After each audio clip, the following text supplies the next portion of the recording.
Kisah Rasulullah, bagian 38. Ke Habasyah. Gangguan terhadap kaum muslimin semakin berat dari hari ke hari. Bahkan, beberapa orang gugur karena disiksa terlalu keras. Berdasarkan wahyu dari Allah, Rasulullah pun memerintahkan agar mereka berhijrah. Wahai Rasulullah, kemana kami akan pergi? Rasulullah menasehati agar mereka pergi ke Habasyah yang rakyatnya menganut agama Kristen. Tempat itu diperintah oleh seorang raja dan tidak ada orang yang dianiaya di situ.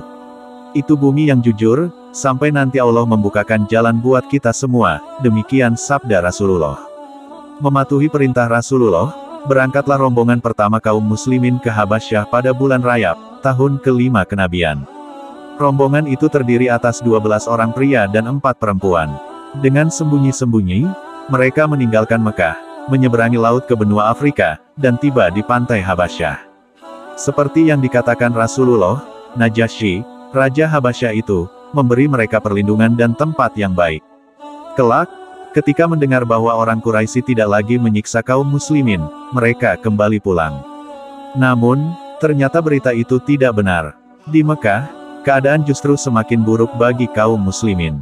Mereka pun berangkat kembali ke Habasyah, kali ini dengan jumlah rombongan yang lebih besar, terdiri atas 83 orang pria dan 18 wanita dipimpin oleh Ja'far bin Abu Thalib. Habasyah. Saat itu Habasyah adalah negara yang meliputi bagian selatan Mesir, Eritrea, Ethiopia, dan Sudan. Habasyah artinya, persekutuan. Dahulu Habasyah bersekutu dengan kerajaan Saba atau Himyar. Kaum muslimin berangkat dari Teluk Syuaibah, sebelah selatan Jeddah. Amarah Umar bin Khattab duduk termenung di rumahnya. Di seluruh Mekah, tidak ada seorang pun yang mampu melunakkan hati Umar. Ia begitu cepat naik pitam dan garang. Ia tidak pernah luluh oleh rayuan gadis-gadis penghibur setiap kali ia mendatangi para penjual khamr.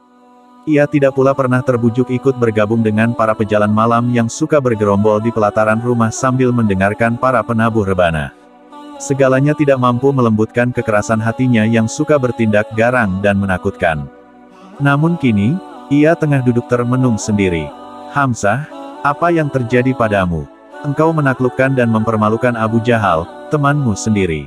Apa yang membuatmu jadi seperti ini? Bahkan, engkau berani meninggalkan agama nenek moyang kita dan bergabung dengan Muhammad. Ini jelas akan membuat pengikut agama baru ini jadi sombong dan besar kepala. Hamzah, bukankah engkau, Abu Jahal, Khalid bin Walid dan aku telah bersama membuat Quraisy jadi suku paling disegani. Semua itu berkat kerja keras dan keuletan kita berempat.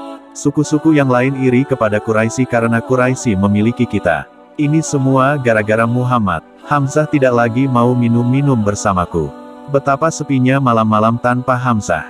Muhammad, engkau membuat pusing kepala orang-orang miskin, para budak, buruh kasar, dan para perempuan lemah. Engkau membuat mereka berani menentang para majikan. Apa yang engkau sampaikan pasti sebuah sihir. Muhammad, tegakkah engkau melihat para pengikutmu pergi meninggalkan tanah airnya ke Habasyah yang begitu jauh? Ini benar-benar keterlaluan. Aku harus membunuh Muhammad sekarang juga. Meski aku harus berhadapan dengan Hamzah, aku akan membunuhmu dan membuat Mekah kembali seperti dulu. Setelah berpikir begitu, Umar bin Khattab mencabut pedangnya. Amarahnya dengan cepat naik ke ubun-ubun. Dengan langkah-langkah yang tidak bisa dirintangi, Umar berjalan cepat menuju Darul Arqam. Matanya mengandung api dan pedangnya membara. Tidak seorang pun bisa menghalangi Umar jika ia sudah bertekad dengan sungguh-sungguh. Duka Umar. Ummu Abdillah adalah seorang perempuan tua. Ia juga tetangga Umar bin Khattab. Setelah ia sekeluarga memeluk Islam, Umar suka mengganggunya. Padahal sebelum itu, Umar cukup hormat dan bahkan menyayanginya. Saat itu, Ummu Abdillah tengah membereskan barang-barang untuk dibawa hijrah ke Habasyah. Tiba-tiba, hatinya berdebar. Ia melihat Umar bin Khattab melangkah dengan pedang terhunus. Karena tidak ada waktu lagi untuk lari ke dalam rumah, Ummu Abdillah bersembunyi di balik barang-barangnya.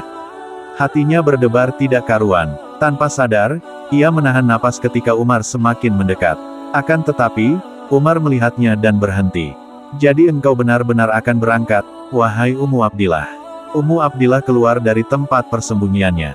Ia heran karena suara Umar tidak terdengar marah seperti biasanya.